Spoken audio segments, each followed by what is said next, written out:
সংগ্রামী সাথী বন্ধুগণ, ইতিমধ্যেই আমাদের আজকের অনুষ্ঠানের সম্মানিত প্রধান অতিথি আমাদের মাঝে এসে উপস্থিত হয়েছেন মুসলিম জননেতা অধ্যাপক গোলাম পরোয়ার।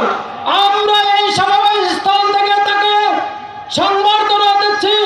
নারায়ে তাকবীর, আল্লাহু আকবার, নারায়ে তাকবীর, আল্লাহু আকবার। প্রধান অতিথির আগমন, শুভেচ্ছার স্বাগতম, শুভেচ্ছার স্বাগতম, প্রধান অতিথির আগমন, গোলাম পরোয়ারের আগমন, শুভেচ্ছার স্বাগতম, শুভেচ্ছার স্বাগতম। প্রধান ফ্যাসিবাদের মাস্টার মাইন্ড শেখ হাসিনা বলেন উনি নাকি বাংলাদেশে গণতন্ত্র প্রতিষ্ঠা করেছেন, গণতন্ত্রের জন্য না জীবন দিয়েছেন। আওয়ামী লীগের মুখে গণতন্ত্র মানায় না। শেখ মুজিবুর রহমান গণতন্ত্রের কথা বলে তিনি এই দেশে ক্ষমতায় অধিষ্ঠিত হয়েছিলেন, কিন্তু তিনি ক্ষমতায় ওঠার পর নিজে হাতে গণতন্ত্রকে কবর দিয়েছিলেন। মনে আছে আপনাদের? যারা ওই সময় রাজনীতি করেছেন, রাজনীতি সচেতন, এত গণতন্ত্র এত বৈষম্যের কথা বলে আমরা 71 সালে দেশ স্বাধীন করলাম, উনি এসে একাই কর্তৃত্বশালী একটি ডিক্টেটরিয়াল গভর্নমেন্ট তিনি কায়েম করলেন এবং সমস্ত রাজনৈতিক দল নিষিদ্ধ করলেন।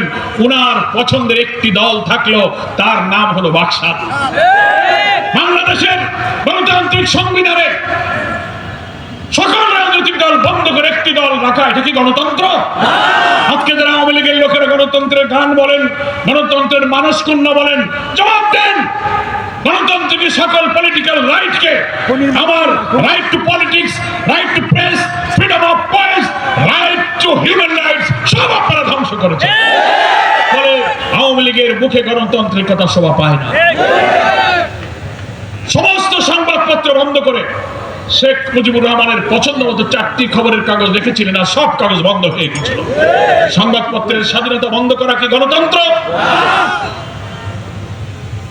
আপনারা চারিদিকে গভর্নেন্স সিস্টেম চালু করে নিজের পরিবার পরিবার আত্মীয় স্বজনকে দিয়ে একটা রাষ্ট্রীয় সিন্ডিকেট তৈরি করে এই রাষ্ট্রকে আপনার পৈতৃক সম্পত্তি মনে করে আপনারা এই রাষ্ট্রের রাজা হতে চেয়েছিলেন, হয়নি। আপনি গণতন্ত্রের সিঁড়ি বেয়ে ক্ষমতায় উঠলেন,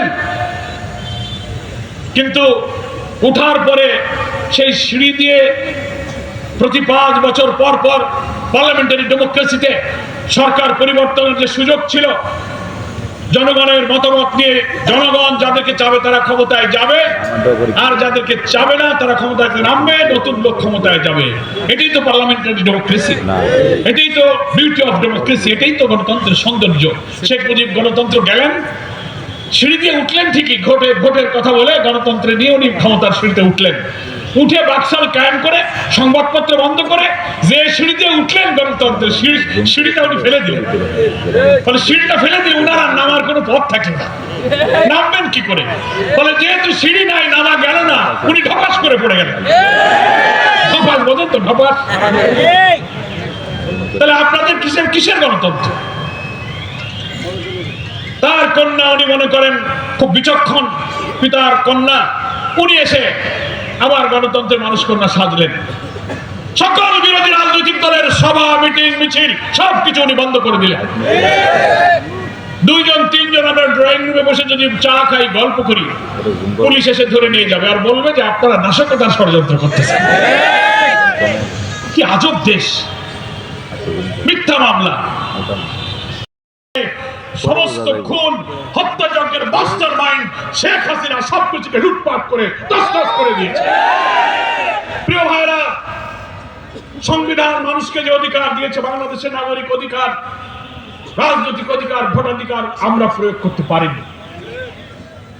14, 18, 24 সালে 3টা জাতীয় নির্বাচনে বাংলাদেশের মানুষ আমরা ভোট দিতে পারিনি। আমরা 1947 সালে ব্রিটিশের হাত থেকে আমরা স্বাধীন হয়েছিলাম গোলামির জিঞ্জির মুক্ত হওয়ার জন্য, ব্রিটিশের অত্যাচার এবং ব্রিটিশের শোষণের হাত থেকে বাঁচার জন্য। 1971 সালে একটি রক্তক্ষয়ী স্বাধীনতা যুদ্ধের মাধ্যমে আমরা বাংলাদেশ অর্জন করেছিলাম।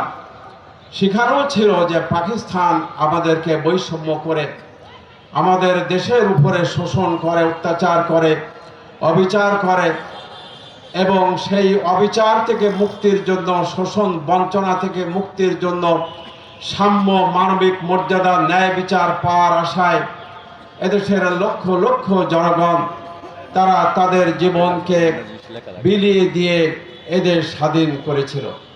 প্রিয় ভাইরা আমার, 2024 সালে বৈষম্য বিরোধী ছাত্র আন্দোলনের নেতৃত্বে বাংলার ছাত্র জনতা তীব্র গণ আন্দোলন করে 15 বছরের এই জুলুমশাহী দানব সরকারকে তারা এদেশ থেকে পালিয়ে যেতে বাধ্য করে একটি বৈষম্য মুক্ত দেশ হিসাবে গড়ে তোলার জন্য তারা আন্দোলন করল। প্রিয় ভাইরা আমার, তাহলে এই জাতি বারবার যুদ্ধ করলো, রক্ত দিল এবং জীবন কোরবানি করলো এই বাংলার জমিনে, তাদের রক্ত ঢেলে দিল শুধুমাত্র একটু ন্যায় বিচার পাওয়ার জন্য, একটু ন্যায় নীতি প্রতিষ্ঠিত হওয়ার জন্য, সাম্যের জন্য, মানবিকতার জন্য, একটি মানবিক বাংলাদেশ গড়ার জন্য, একটি ইনসাফপূর্ণ বাংলাদেশ পাওয়ার জন্য। প্রিয় ভাইরা আমার, কিন্তু আমরা বারবার বঞ্চিত হচ্ছি। এই বঞ্চনার অবসান কিভাবে সম্ভব হবে? প্রিয় ভাইরা আমার, আসুন সেই বঞ্চনার সূত্র, বঞ্চনা মুক্ত হওয়ার যে সূত্র, সেই সূত্র আমরা এই বাংলার জমিনে প্রতিষ্ঠিত করতে যদি পারি, ইনশাল্লাহ বাংলাদেশ শোষণ থেকে মুক্তি পাবে, অত্যাচার, অবিচার, অনাচার, পাপাচার এবং দুর্নীতি, অনৈতিকতা এবং যাবতীয় সংকট থেকে মুক্তি পাবে। সেই সলিউশন 1400 বছর আগে আমাদের প্রিয় নবী হযরত মুহাম্মদ মুস্তাফা সাল্লাল্লাহু আলাইহি সাল্লাম তিনি যে ফর্মুলা দিয়ে গেছেন, সেই ফর্মুলা প্রতিষ্ঠার মাধ্যমে। প্রিয় ভাইরা আমার, নবীজি বলেছেন, যখন তোমাদের নেতারা হবে ভালো মানুষ, যখন তোমাদের ধনীরা হবে দানশীল, যখন তোমাদের সামগ্রিক কার্যক্রম রাষ্ট্র পরিচালনা থেকে শুরু করে সামগ্রিক ব্যাপারে পরামর্শের আলোকে যখন তোমরা দেশ, জাতি, সমাজ পরিচালনা করবে, তখন তোমার জমিনের উপরে ভাগ, নিচের ভাগ থেকে হবে শান্তিময়, এবং জমিনের উপর ভাগ সাম্য প্রতিষ্ঠিত হবে, ইনসাফ প্রতিষ্ঠিত হবে, অত্যাচার, অবিচার, অনাচার